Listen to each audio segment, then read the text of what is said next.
Hi everyone, Eric here from Whose Turn Board Games, and today we are going to be covering how to play and set up the game Ark Nova. Ark Nova is a 1 to 4 player game where you take the role of a zoo curator.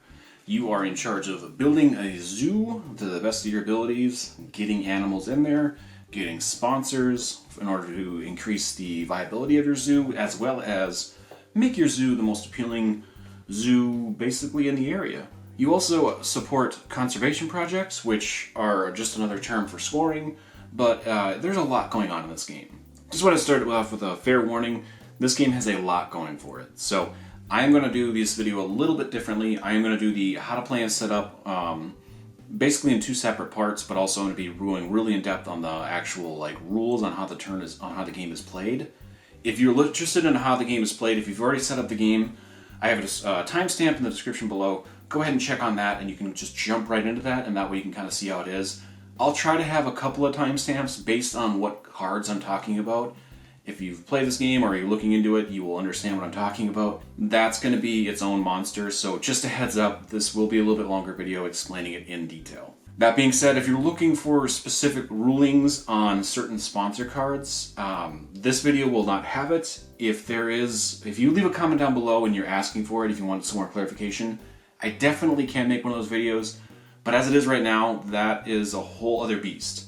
So I don't even want to touch on that. I'm not going to be explaining cards besides the actual actions and how this stuff's played. If you're looking for rulings on sponsors, I'd highly recommend either going to Board Game Geek or Reddit and kind of checking out in their forums on what they have there. There's a lot of information in there, but just giving you a disclaimer. Now, with all that being said, we're just going to go ahead and get right into the actual setup of the game itself. I will start off by saying I apologize if this video cuts off a couple things. I will do my best to make sure it doesn't, but this game is massive. There's not only a lot going on in the game itself, it also has a lot of pieces. I'm going to break down some of the pieces just in general for what's going on, and I'm going to do it as I'm taking it out of the board, out of the box, I should say. Just a fair warning on that. So I was going to start off by saying these little holders, they're very nice, they're very nifty. I usually love these in all games that I get, but in this one, I don't ever use them. If you play this game a lot, if it's in your norm, I highly recommend sorting everything out and then putting them in here and just leaving them in here, but we play a lot of games, so we don't do that. We leave everything just in the plastic bags they gave you, as there's actually an extra 1, if not 2, that I just ended up doing certain things with, so just keep that in mind. Mine might look a little bit different than yours, but I'm not going to be really touching these at all. Just know that they're there. I appreciate that, but didn't help in the scenario. Don't mind the mess. I'll get into it. You'll figure it out. It'll be, this game has a lot going for it. So, the main board, the main kit and caboodle. This little guy is big. It barely fits on this table, so I'm going to give you a little bit of a show and tell. So there's 2 different sides. They are the exact same. The only thing that's different is how the cards are actually laid down. One's horizontal, one's vertical. So it really doesn't matter overall. They are the exact same board on both sides.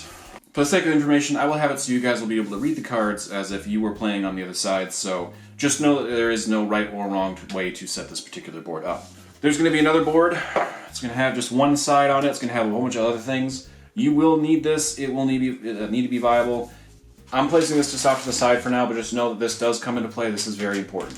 This is for the solo player. I'm not going to be doing solo player. Going back in the box. All right, next up is maps. I know, it's giving me anxiety having this all in front of me too. I'll get there. Let's just calm it down, all right? There are 8 different versions of maps. The very first time you will play, I highly recommend it that you play on map A. There are 4 maps that say map A on one side. They'll have a number 1 through 8 on the other side. Let's try it that way. So map A is going to be the first time you play it, just as it's an easier map. It gives you a couple things to start off. Once you've played it once and kind of have an idea as to what you're doing, they recommend that every single person does map 0. And they just recommend that everybody do it as it's the exact same for every single person. That way it is kind of an even slate, so to speak, and you don't have to worry about learning the specific rules. After you've played it a couple times, or if you're comfortable after playing it the first time, you can go ahead and just jump into whatever map you want, numbers 1 through 8. There are specific rules at the very bottom of the map. I will not be going into those. They are pretty self-explanatory and work pretty well. They're also in the instruction booklet, so If you have questions on those, definitely check it out. I will just be showing map A in this example. All right, I'm gonna start breaking down the individual pieces. Overall, you will have some ×2 multipliers. We really don't use these all that often, just have them accessible. You basically can just do whatever action you want to twice, so just keep that in mind. I'm gonna leave mine in the box. Money, pretty self-explanatory. Just money, it's the income, hey, cool. Every single person will start with 25. I'll get into that here a little bit. All right, as you build out your zoo, you have to do different enclosures in order to house certain animals. There are numbers 1 through 5, but just note that there are different enclosures, 1 through 5. I keep them in the bags because we generally don't use too many of the 5s or the 4s, but you can do whatever you'd like to do. There is 2 sides to it. First side's kind of a yellow, looks kind of abandoned or like it's still being built. The other side is green around the borders, has water running in it, and I mean, they all kind of work.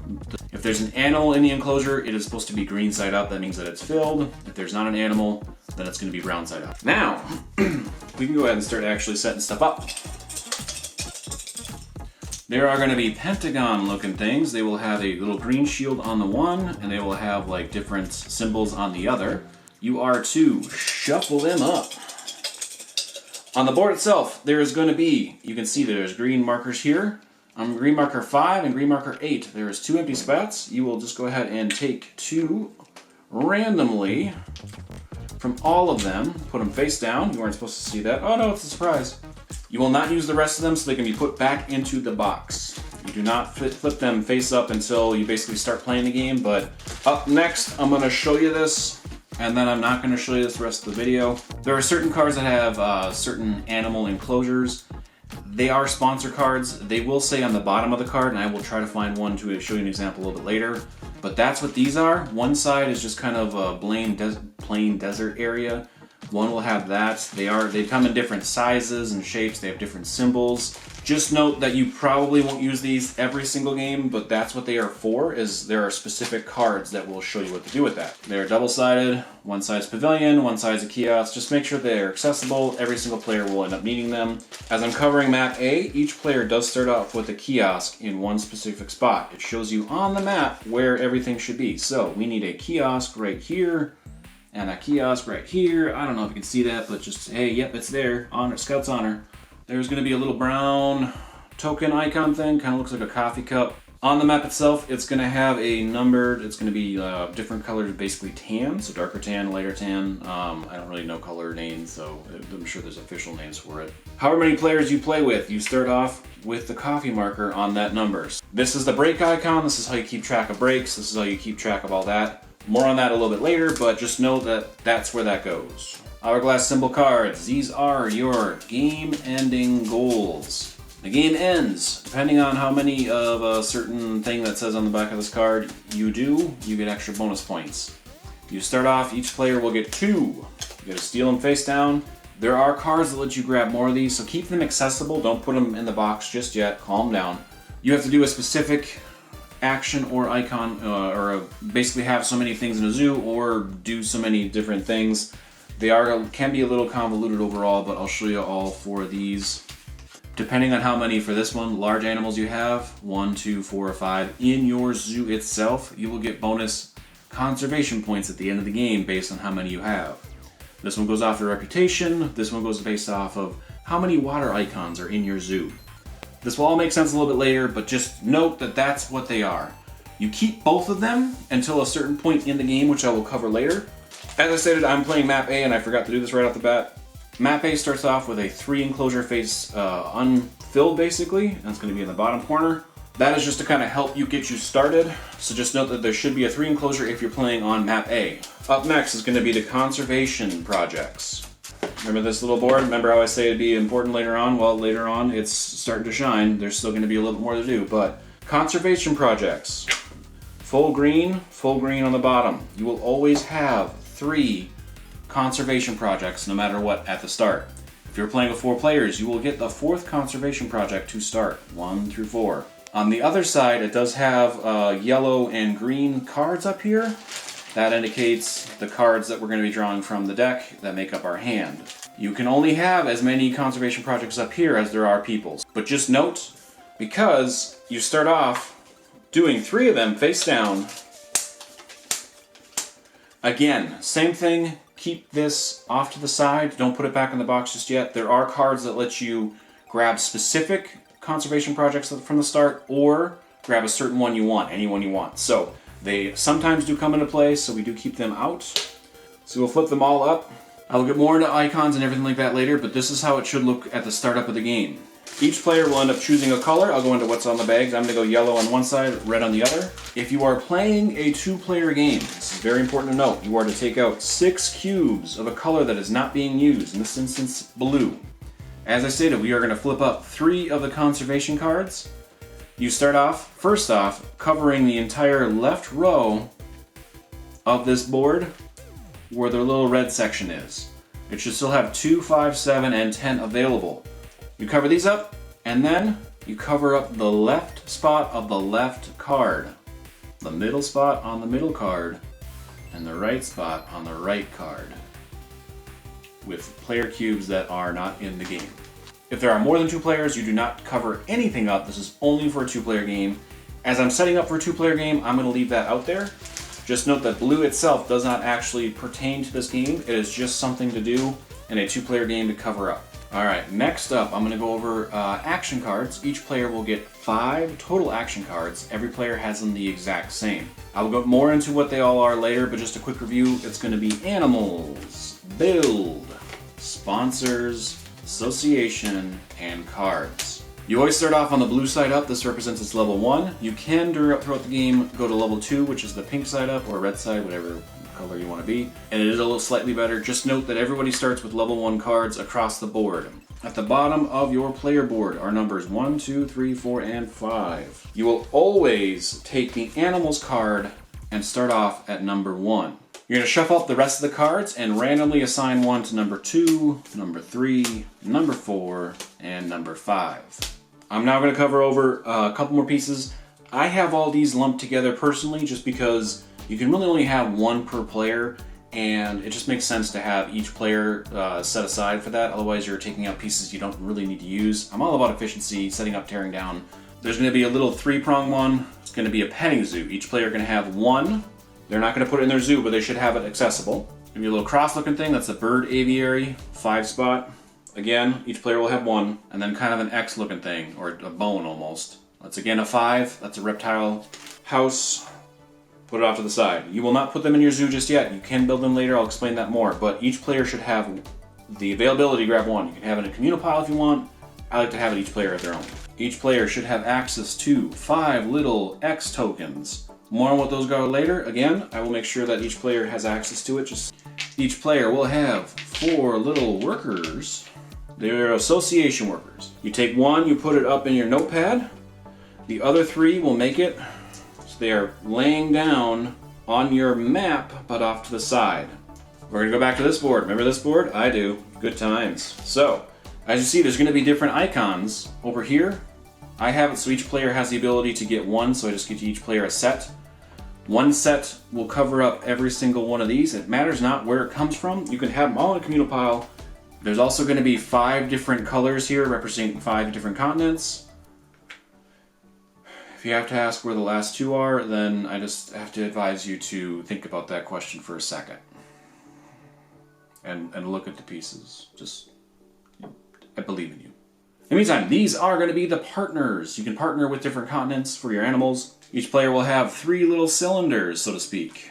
You are going to place 1 cylinder. There's going to be little graduation caps up here that represents your reputation.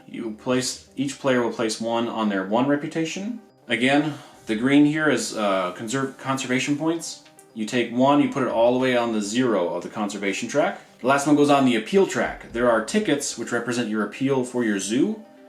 The first player starts off at 0. Second player starts off at 1, third player at 2, fourth player at 3. Next, what you're going to do, there's going to be a whole bunch of different player cubes. You really don't use a lot of these, so I don't know why they gave you so many, but they did. You know, hey, thanks for that. You take out 7. Repeat that number, 7. Say it back to me. That's right, 7. On your zoo, over on the side here, there's going to be a yellow and a purple area. You are going to put all 7, again, 7 cubes off to the side. The rest, you make it so that you can access them if you need them. Last but not least is going to be the meat and spud of the game. That is the actual cards themselves. Alright, once all the cards have been shuffled, you are going to deal 8 cards. Again, the number is 8. Repeat it back to me. That's right, 8. You then place 1 card face down on all the numbers with the outlines. They're basically little folders. There you're going. They should be face down, because it does affect kind of how you choose to do things later, so just keep that in mind. You do a face down right off the bat. One side of the board will have an empty space for a card outline off of the folders. That is the discard pile. The other one will actually have a stack of cards on it, the icon. That is the draw pile. So you put the rest of the cards on the draw pile. Each player will take the look of their 8 cards. That's right, I said it, 8. And they will select 4 of them to keep. You take 4 of the cards in your hand and you discard 4 of them. Once each player that's playing has 4 cards in their hand, has the 2 starting icons, everything is set up on the board. You then flip everything that was face down. Flip up a little hexagon things up here. Each player starts, as I said earlier, with $25. The rest of the money should be set up to the side. You do use quite a bit of money, and we oftentimes have to level up, so keep it all accessible because you use that all day long in this game. Once everything like that has been done, you start playing. That is setup. That is just setup. That is just setup. So now you might get an idea how big this game actually is if that's just setup. So once we have set up the game pretty much starts going off with the first player. They take an action, they do whatever action they choose to take, and then they basically resolve it, and it goes to the next player. There are a couple of steps involved, there are a couple of things, but overall that's the general idea of it, is you just choose what action you're going to play, you're going to do whatever it says for that particular action, and that's going to be that. So before I get into anything else, I'm going to break down what the cards themselves actually do, so that way you understand what you're looking at in your hand, and kind of what you do from that, as they are the main thing from the game. It breaks down to 3 different kinds of cards you have in your hand. There are the animal cards, the sponsor cards, and the conservation cards. You can clearly tell which one's which based on what color they are, so yellow, blue, and green. Conservation cards are by far the simplest and really don't come into play until later in the game. You can choose at any point to do it with the association task. You can lay a card out from your hand and add it to the pile over here where I mentioned with the yellow and green area. So there's the conservation that start off with the green on one side, there's the yellow and green on the other, which is the player one. If you choose to, you can add it over here and add a point to it. More on that a little bit later, but that is what they are for, is that the green cards can be used on the actual conservation board. The sponsor cards are pretty much just passive things that adjust what happens with your zoo and how you basically play the game out. Some sponsor cards, like this one, will have just an instant effect and that's it. Some of them will have a end game bonus where you get scoring based on what you do. They always have a number on the top. It goes 3 to 6. You need to have your sponsor's card on that particular level in order to be able to play it. More on that a little bit later, but that is why those numbers are up there. It then shows you at the top of the card what happens. It explains at the bottom what exactly is going on with the card. So this one is the expert in herbivores. Each time a herbivore is played into any zoo, which is this particular icon, you get $3. So this counts as a herbivore by itself. So you get $3 for laying the card down itself, and anytime any player lays a herbivore, you get $3. If it has this particular icon, this is a science icon or a research icon, that's just a passive thing to have. This is an income, which means that every time an income hits, you get to do whatever it indicates. More on that a little bit later. Anytime there's a requirement on the cards themselves, it's going to show on the left-hand side. This one you need to have sponsors at level 2 in order to be able to even play the card out. If you do, you then get a permanent income, which is again depicted at the bottom. Yellow lightning bolts are instants, which means that you get to basically do it one time the second you lay it down and then never again. Brown is points at the end of the game. So once the game ends, if you have any brown powers that you activate, so if you have 3 of the research icons, you get 1 extra CP, 1 conservation point. If you have 6 or more, you get 2. Those are what sponsors do. Up next is animals. Those are the last card, and they are by far the most plentiful. First thing it's got going on in the card is in the upper left, and that's the brown hexagon. That shows you how big of an enclosure you need to have. The enclosures are the little square pieces that have numbers on them.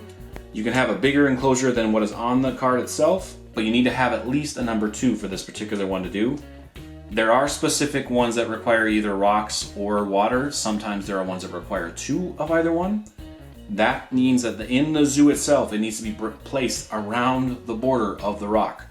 More on how to place enclosures a little bit later. The silver number underneath it is just how much money it's worth. So you have to pay $12 in order to be able to have this and have a 2 or higher enclosure touching rock in order for this particular card to come out. Next up is going to be just what continent it's from as well as what type it is. This is a reptile from Africa.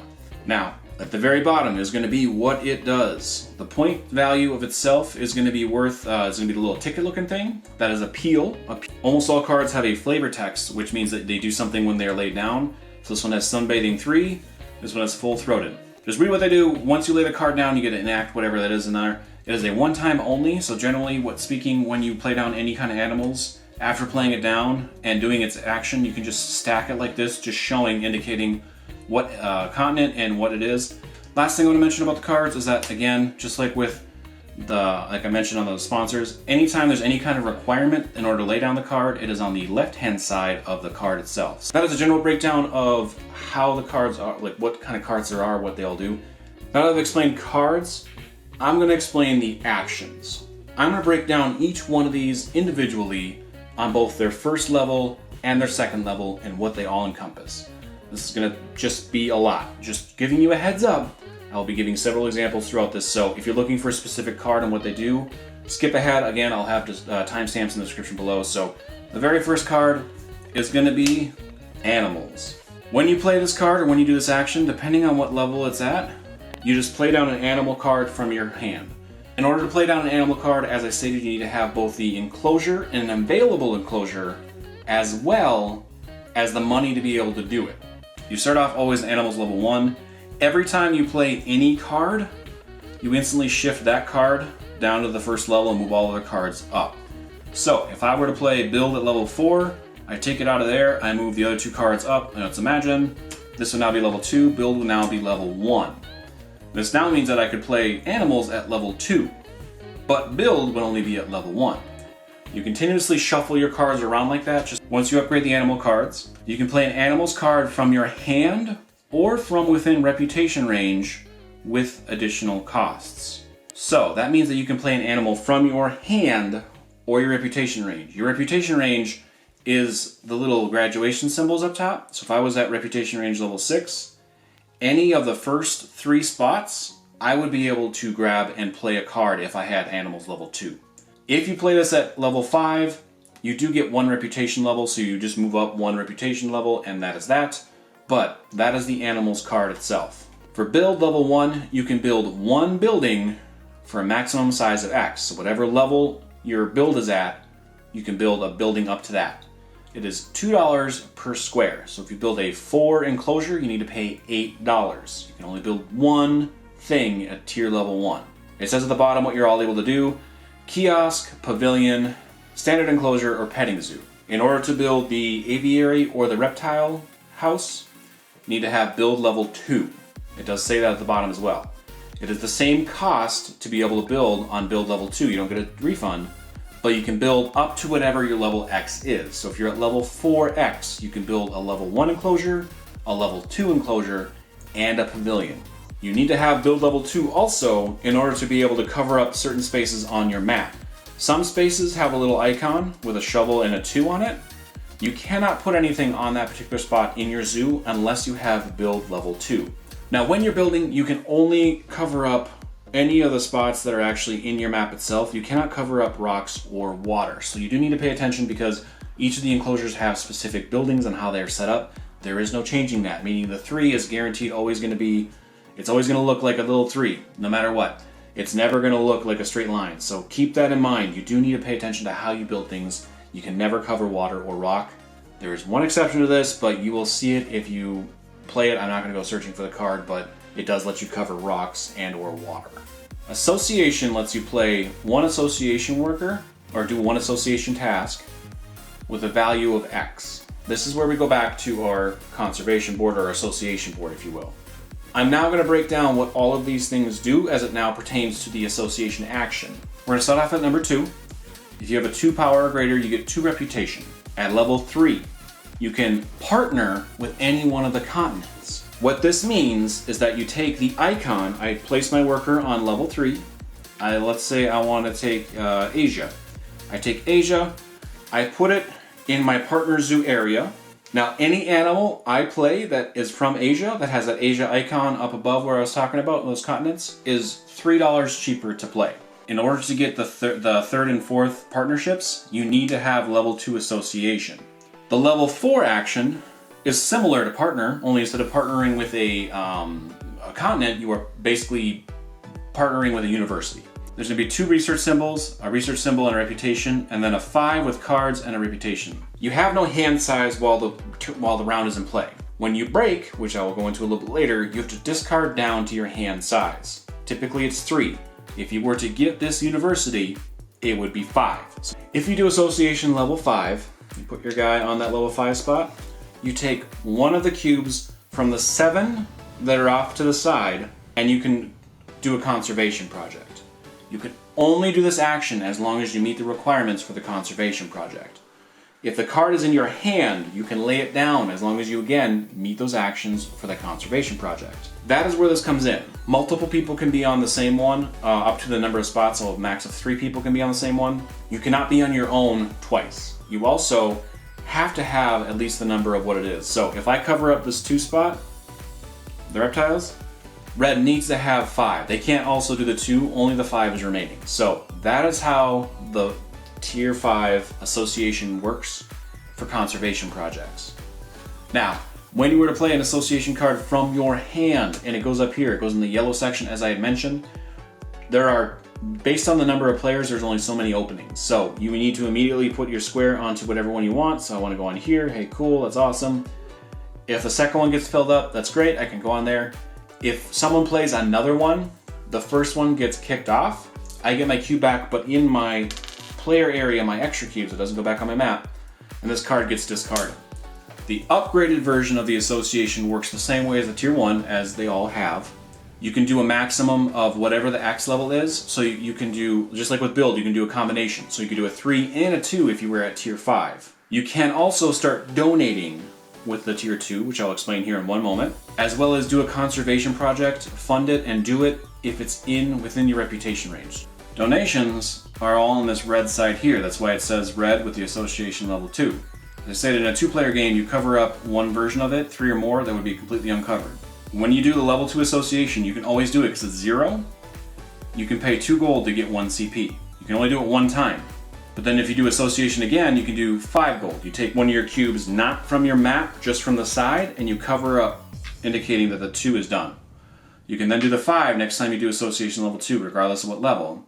You do keep covering down until you get to 12. 12 is the max you can have. You don't put any more cubes on that spot. You just pay $12 to move up 1 CP. Sponsors lets you play 1 sponsor card from your hand with a value of X. Alternatively, I can choose to break X, gain X. That means that whatever level I'm at, I move the break counter down that many icons. So I would then gain $4 from the bank. Sponsors level 2 does the exact same thing with these 2 exceptions. The top part is it can do 1 or more sponsors from your hand or reputation range, and you add the value of X plus 1. The second part is still an or I can break for X, which is the same, but I gain double whatever my X value is. So again, instead of getting 4 points for this one, I'd get 8 cards. Imagine that. Very first thing you do for cards is break 2. You always take 2 points for break whenever you do cards. Once you do that, you draw cards from the deck, or you can snap. What snapping means is you can take a card from any of the face-up cards. It does not matter for reputation range. You can take the one on number 6, you can take the one on number 4, it does not matter. You can take any one card you want that is face-up. The level 2 version of cards, it still breaks 2, but just like with the other cards, you go up to your reputation cards or the deck.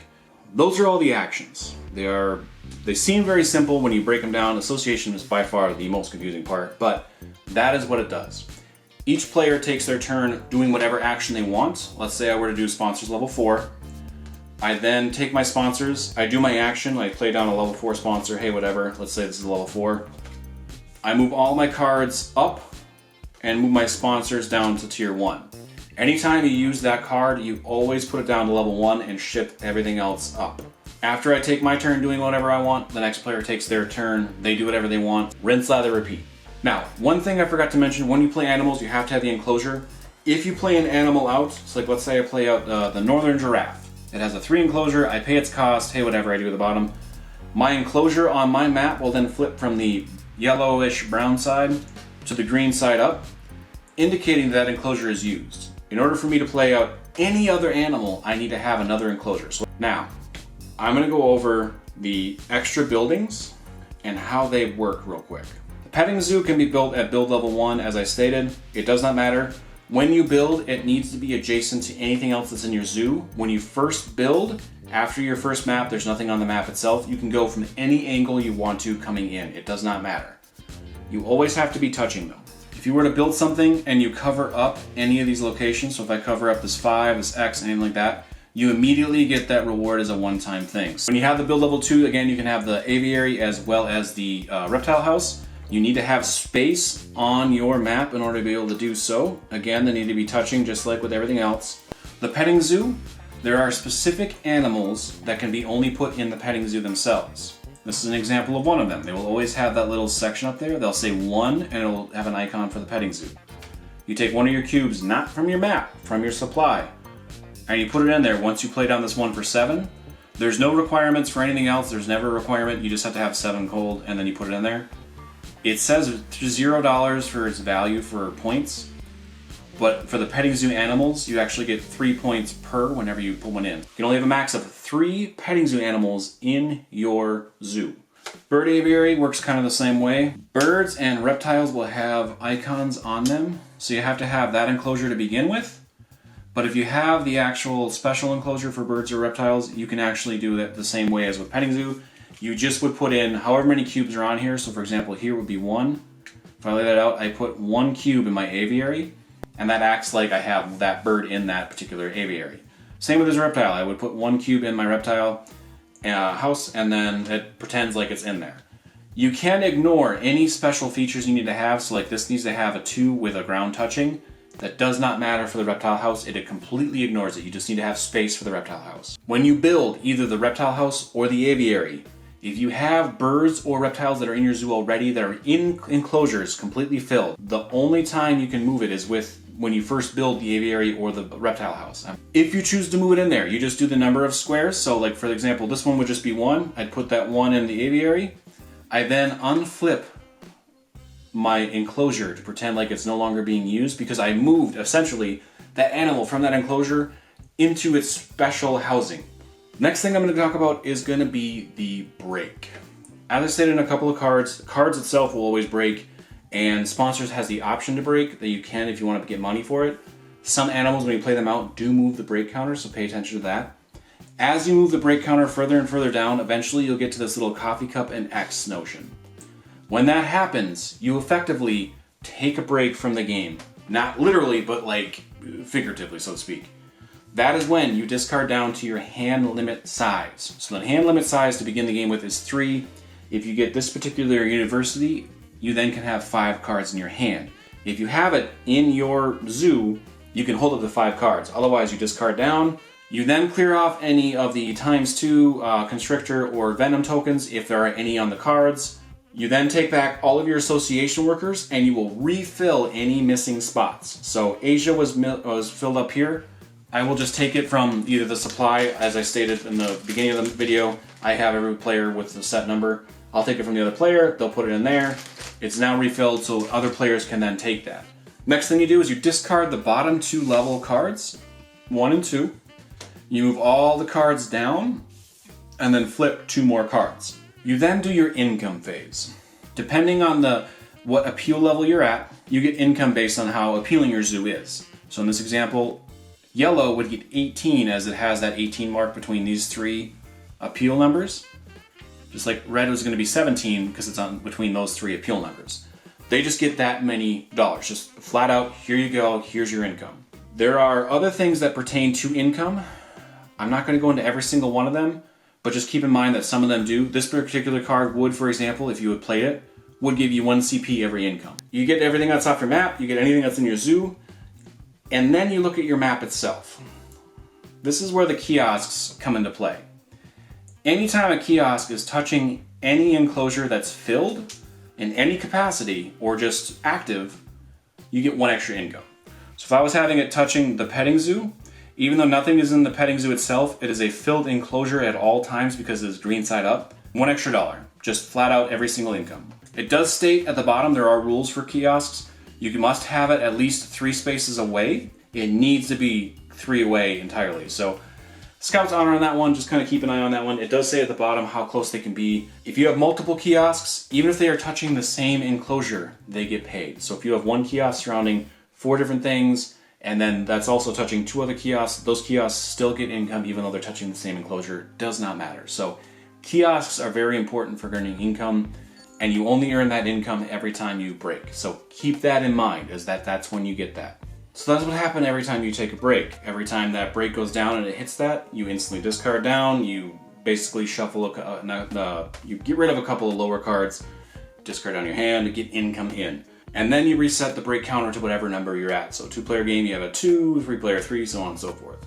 Next up, I'm gonna go over what a couple of the icons mean, as well as what's going on with everything up here.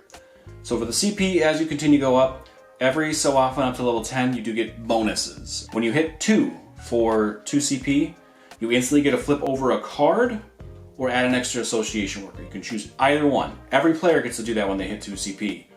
That is how you flip cards over. You flip cards over from getting 2 CP, you get a flip card over at hitting 2 partnerships for the zoos, 2 universities, and rank 5 on your reputation. As you continue to go up on rank 5, you get to choose first player there, gets one of the 2, any one of the 3 rewards. It's either the 1 icon, the 2nd icon, or 5 income, or $5.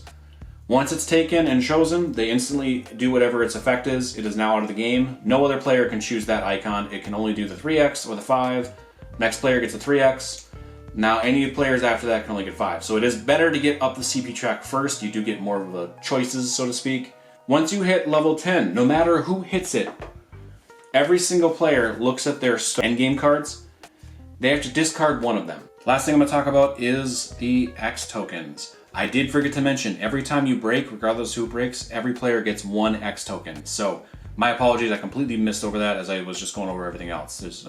I missed one thing in this massive game, I'm sorry. X tokens are variables. They let you literally add whatever number of X tokens you're going to add to any of the cards you're going to do, and that's their new value. So if I have a cards, let's say I have here animals at level 1, but I really wanted animals level 5, I can spend, if I have it, 4 X tokens to basically play an animals like it's animals level 5. You then activate whatever its rewards are, you can do whatever you want. As you start flipping cards and you're able to, like for example, build 2 lets you do a value of whatever your X is for building. I could do build 5 with an extra 3X and I could build up to 8. That is what X's do, is that they literally add just whatever number you're discarding to the value of your cards. It should also be noted, at any point in time, if you don't want to play any reactions or you can't, you can literally choose any of the actions that are not on level 1 and move that action to level 1, not activate it, but take an X token. You basically skip your turn to get a variable token. As I said, you keep playing this game and doing everything like that until basically you keep getting points for the appeal and you keep going around that way. Your CP works the opposite way. When your paths eventually cross, even if they are not officially crossed this way, they're in the same area for the CP, every other player gets 1 more turn and then the game ends. So yellow would have effectively done this, so red gets 1 more turn and then the game is over. Final scoring in this game is confusing to say the least, but I mean, for a game this caliber, not that surprised. You will take any actions or sponsorships that you've played throughout the game. If they have a brown power, that is when you use it. So if I were to have this one in my particular zoo and I have it face up and I played it at some point, if I have 3 to 5 research tokens, I get 1 CP. That just means I move up 1 more track. If I have 6 or more, I would move up 2 more tracks. Any single one has a blue and brown for sponsorship, meaning it has end scoring. Animals do not have end scoring, you don't have to worry about that. You just have to look at sponsors and then your end scoring cards that you chose at the beginning of the game. This one is worth the most points by far, but in the end, all of them can be worth a couple of points here and there. This is the confusing part. You take whatever CP section you're on. I'm gonna do it this way for the camera. You take the lowest number of CP, or the lowest number of appeal your CP is in. You subtract that number from your appeal. Whoever has the most points after scoring that wins. If there's a tie, you will whoever has sponsored the most conservation point projects is the winner. And you can tell by how many cubes here are missing, because sometimes these get filtered out as you keep playing them. That is Ark Nova.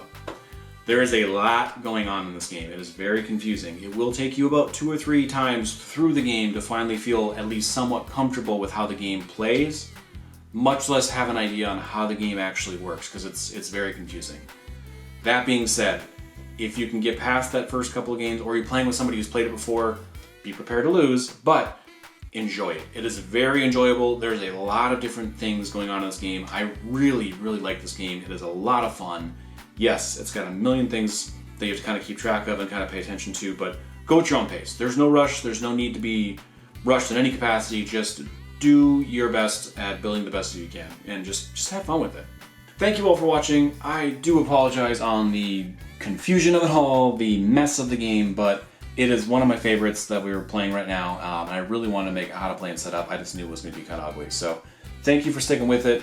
By all means, leave a comment down below if you have any questions on the game. I will do my best to answer them. It is a very confusing game, so I expect questions.